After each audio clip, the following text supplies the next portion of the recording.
परम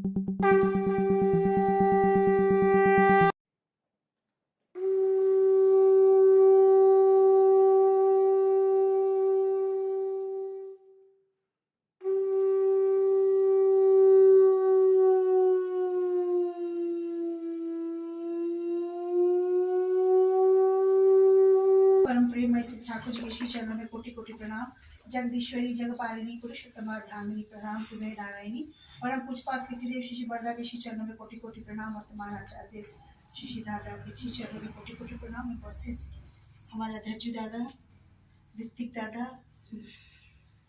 भैया लोग और सभी माँ को मेरा जय गुरु। आज यहाँ सत्संग हो रहा है। हम लोग कहते हैं कि समय नहीं है, लेकिन जहाँ हम चाह लेते हैं वहाँ जरूर चले जाते हैं।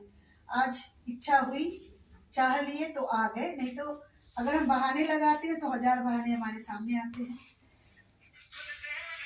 अब ये सत्संग जो हम लोग कर रहे हैं, ये सत्संग में हम लोग बहुत सारी बातें सुनते हैं, लेकिन एक बार एक भक्त ने पूछा कि हमको सत्संग क्यों करना चाहिए, हम सत्यानुसरण क्यों पढ़ना चाहिए।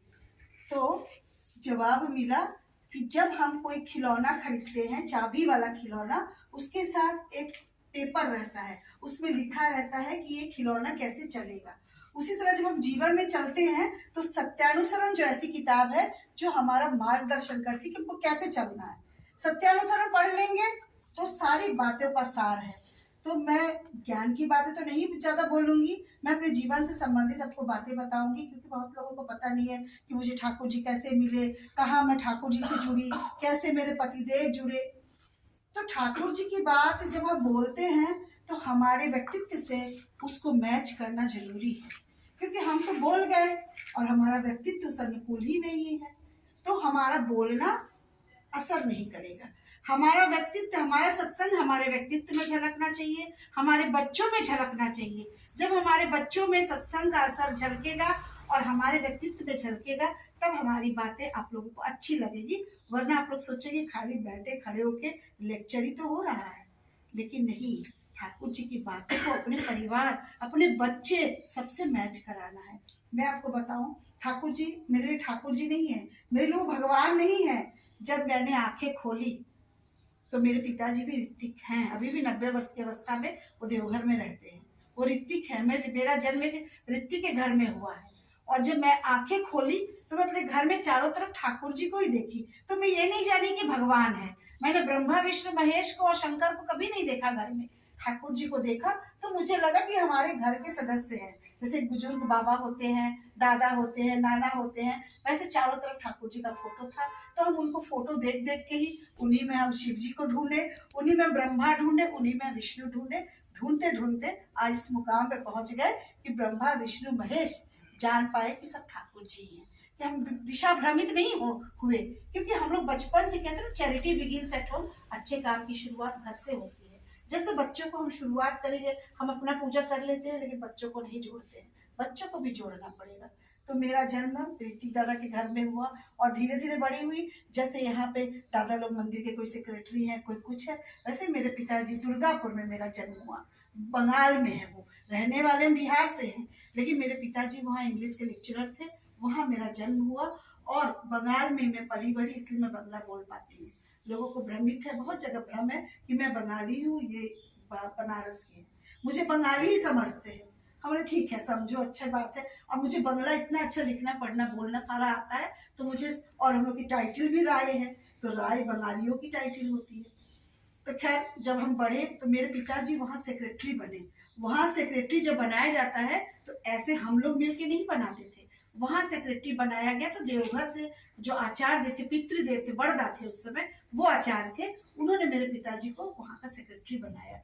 और ये मंदिर तो अभी बहुत छोटा है, वहाँ तो जितना मंदिर है ठाकुर जी का, इतना बड़ा मंदिर, उतना मंदिर बड़ी माँ का भी है, उतना ही बड़ा मंदिर बड़दा का भी है। ऐसे ऐसे मंदिर बने हुए हैं पूरे देश में। आप जब घूमिएगा तो मंदिर तो विशाल काय बने हुए हैं, बहुत सुंदर मंदिर बने हुए हैं। तो वहाँ के सेक्रेटरी मेरे पिताजी थे, वहाँ हमारा लालन पालन हुआ, पढ़ाई हुआ। लेकिन चूंकि जैसे बच्चे बैठे हैं ना, ये सत्संग में ये नहीं, मतलब इनको सत्संग नहीं समझ में आता है, लेकिन बैठे बैठे सुनते सुनते कहीं ना कहीं कोना में, एक कोना में उनका कहीं ना कहीं कोई ना कोई बात जरूर जाएगी।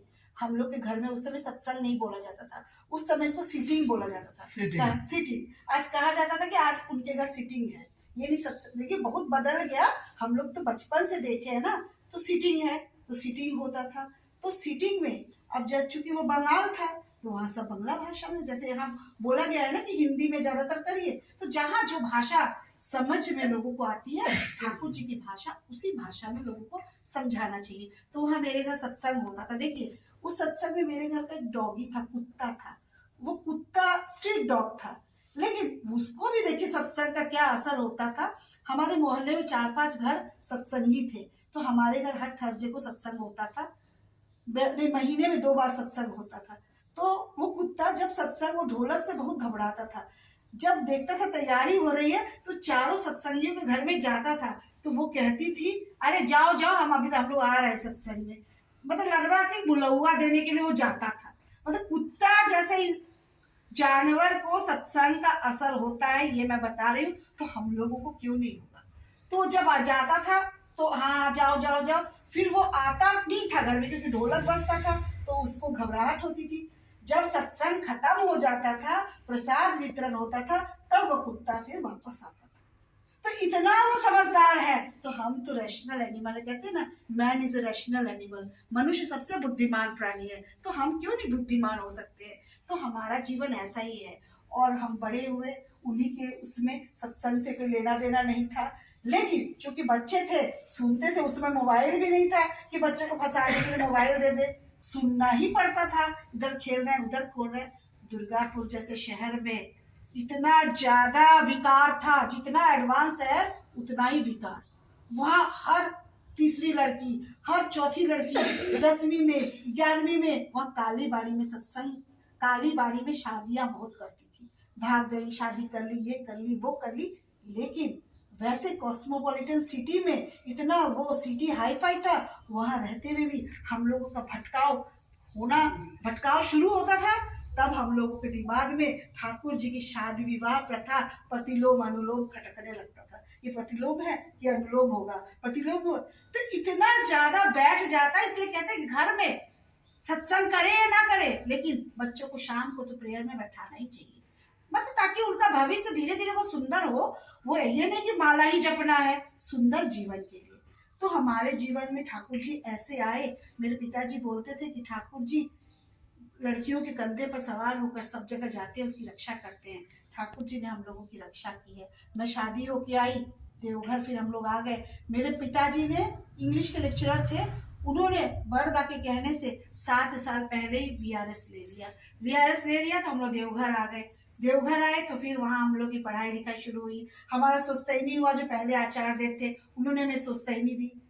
देखिए हम तो जब आसानी से जब मिल जाते हैं ना ये, अब जैसे पहले के आचार्य देव थे, उनका मैं हाथ भी दबाती थी, पैर भी दबाती थी, तो मुझे वो लगते ही नहीं थे आचार्य देव, लगते थे घर के ही लोग हैं। जब सोसाइटी वो दे रहे थे तो उनसे मैं प्रश्न कर रही थी कि मैं वो जो देवघर कॉलेज के सामने बतासे मिलते हैं उसको मैं खा सकती हूँ, तो हंसने लगे, बोले क्यों नहीं खाओ। तो कोई हम लोग ना इसको बहुत क्लिष्ट बना देते हैं, बहुत जटिलता से बना देते हैं। बहुत ठाकुर जी का विधान बहुत सरल है, कोई जटिलता नहीं है, बहुत सरल विधान है। तो इस तरह हमारी सुस्तैनी हुई। मेरे में विकार था, मैं 10 बजे सो के उठती थी दिन में।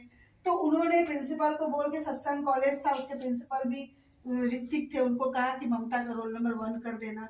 जब रोल नंबर 1 होगा तो पहला ही रोल कॉल मेरा होगा, तो 8 बजे हमको उठ के कॉलेज भी जाना था।